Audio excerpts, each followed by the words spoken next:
Om Swastiastu. Yang terhormat Bapak Iwayan Wirya Sasrawan, ST-MSc, selaku dosen pengampu mata kuliah Fisika Bangunan. Di sini saya Ida Bagus Islam Permana sebagai perwakilan sekaligus moderator kelompok 1 akan membawakan materi mengenai penghawaan alami. Sebelum itu izinkan saya memperkenalkan kelompok saya. Yang pertama ada Igede Adi Saputra, yang kedua ada Imade Gede Dalam Cahyadi, yang ketiga ada Imade Arta Pratama, yang ketiga ada Imade Saryanta, yang keempat ada Niputu Pramesti Brahmasayu Sumastra. Selanjutnya ada Ikomang Juliantika Padranyana. Yang selanjutnya itu ada Ikade Aditya Reksadana Putra. Selanjutnya ada Bagus Putu Narendra Dharma Putra. Selanjutnya yang terakhir yaitu saya sendiri, yaitu Ida Bagus Tilam Permana. Permasalahan penghawaan alami. Sistem penghawaan alami merupakan pendekatan yang penting untuk menciptakan bangunan yang ramah lingkungan dan hemat energi. Namun, penerapannya seringkali menghadapi berbagai tantangan dan kendala. Ada beberapa poin yang menjadi permasalahan dalam penghawaan alami seperti keterbatasan desain bangunan, pengaruh iklim dan cuaca, kepadatan dan tata letak bangunan di perkotaan. Mengatasi tantangan-tantangan ini memerlukan pendekatan desain yang cermat dan pertimbangan yang matang terhadap faktor-faktor lingkungan sekitar, sehingga penghawaan alami dapat berfungsi secara optimal dan memberikan kenyamanan bagi penghuni tanpa mengorbankan efisiensi energi. Selanjutnya, definisi penghawaan alami yang akan dilanjutkan oleh teman saya. Selanjutnya, materi definisi penghawaan alam. Penghawaan alam adalah proses memanfaatkan pergerakan udara dan angin secara alami untuk mengatur suhu dan kualitas udara di dalam bangunan atau suatu ruangan.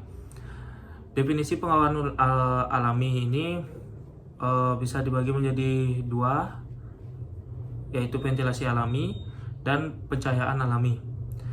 Ventilasi alami yaitu proses pertukaran udara di dalam ruangan melalui bantuan elemen-elemen bangunan yang terbuka seperti jendela dan pintu, yang memungkinkan udara segar masuk dan udara panas keluar. Yang kedua yaitu pencahayaan alami. Penghawaan alami juga dapat dikaitkan dengan pencahayaan alami, yang dimana pencahayaan alami adalah cahaya yang berasal dari sumber alam, terutama matahari.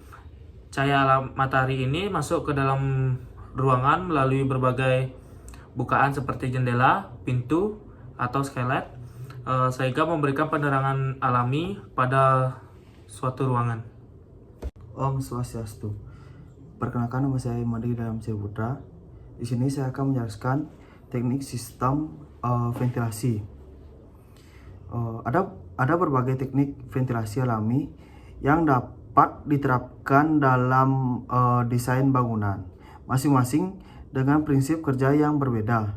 Contohnya seperti ventilasi silang, metode sirkulasi udara yang memanfaatkan dua jalur bukan dalam satu ruangan untuk menggantikan udara panas dengan udara segar, dan ventilasi stack memanfaatkan perbedaan suhu antara udara di bagian atas dan bawah bangunan.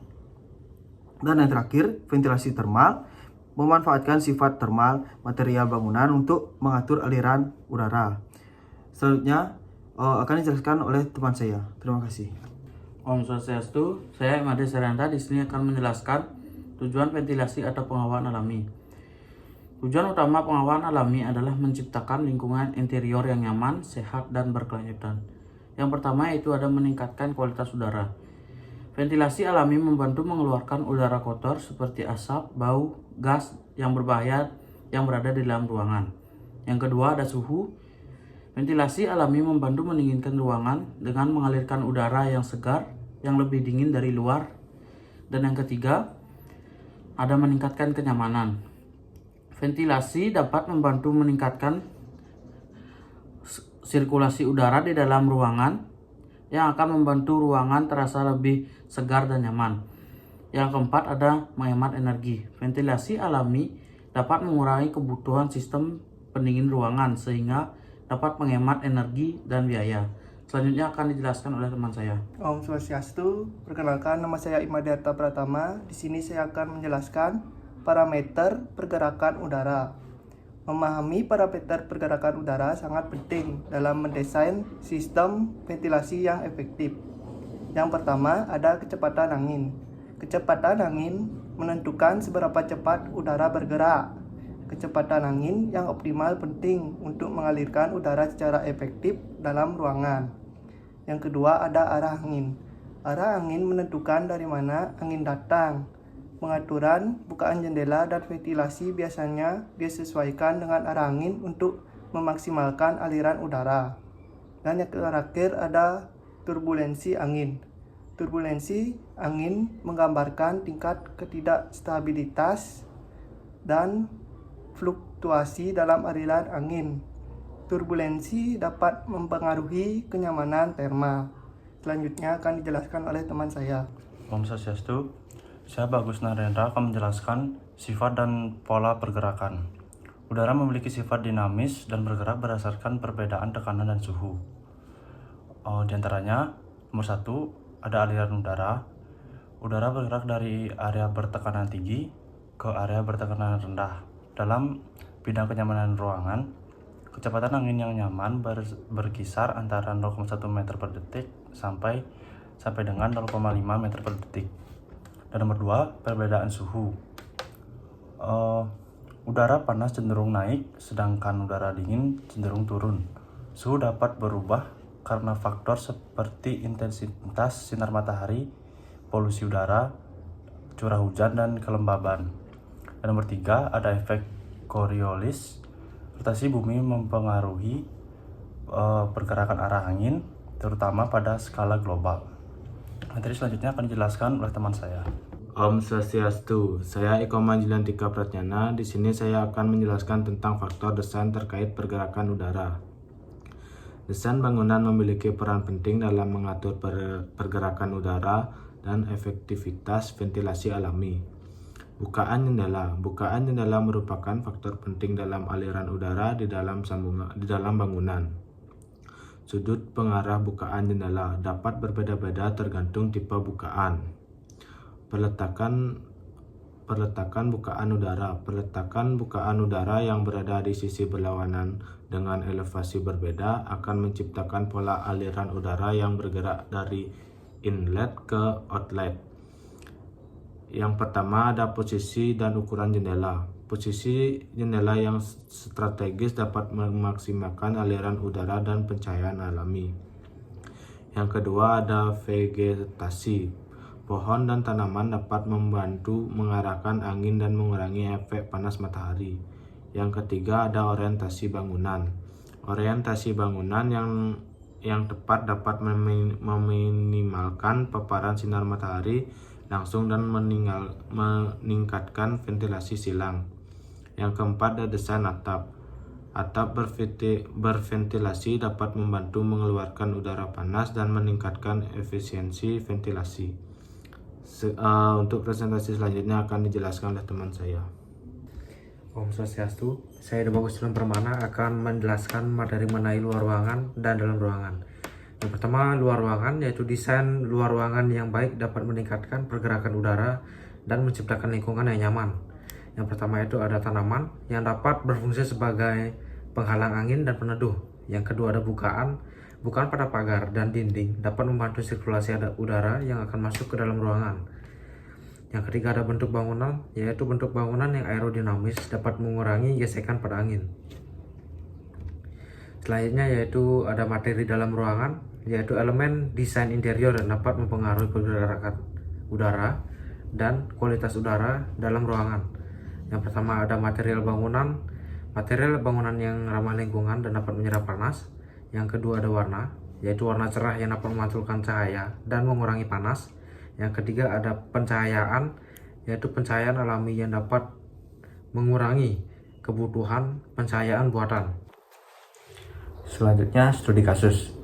Sesuai dengan materi, sebenarnya ada banyak studi kasus yang menunjukkan bagaimana desain yang baik dapat mengoptimalkan penghawaan yang alami yang baik. Mana di sini ada contoh yang pertama, yaitu pada rumah tradisional yang menggunakan sistem ventilasi alami. Yang salah satunya adalah rumah adat Cikondang yang berasal dari Bandung dan rumah adat Aceh, di mana rumah adat Cikondang menggunakan prinsip cross ventilation, yaitu udara masuk dan keluar melalui setiap sisi bangunan, di mana rumah ini memiliki jendela kayu yang bisa dibuka tutup untuk mengatur volume udara. Rumah Aceh juga didesain terhadap iklim tropis yang ada di Aceh, yang mana rumah itu menghadap timur dan barat untuk menyesuaikan dengan iklim, di mana rumah Aceh juga memiliki bukaan setiap sisi rumahnya, baik itu berupa jendela, ventilasi maupun pintu. Selain itu juga atapnya didesain bentuk segitiga yang lebih ke kerucut agak tinggi guna memudahkan air hujan untuk jatuh ke tanah. Rumah adat Aceh dan rumah adat Cikondang yang berasal dari Bandung merupakan salah satu contoh rumah adat yang menggunakan ventilasi alami yang memanfaatkan proses pertukaran udara melalui tiupan angin yang masuk melalui pintu maupun jendela. Yang banyak manfaatnya diantaranya dapat mengurangi polusi udara dan membantu menciptakan kenyamanan bagi penghuni rumah serta menghemat energi yang digunakan dalam rumah. Yang selanjutnya adalah pada desain gedung kantor modern, di mana contohnya adalah kantor modern yang terlihat pada gambar mengintegrasikan ventilasi alami dengan desain yang lebih inovatif, seperti terlihat menggunakan jendela kaca yang dengan desain yang lebih besar.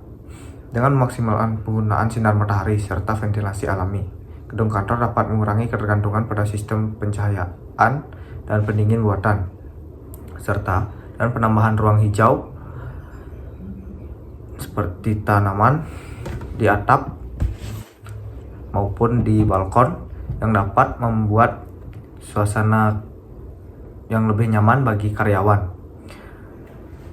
Serta dengan mempelajari studi kasus ini, kita dapat melihat bagaimana cara menciptakan desain bangunan yang optimal dengan memaksimalkan pencahayaan serta penghawaan alami. Dengan mempelajari studi kasus juga memberikan inspirasi bagi kita untuk menciptakan sistem ventilasi alami yang efektif dalam berbagai jenis bangunan. Sekian, terima kasih. Sekian dari kelompok kami dari kelompok 1.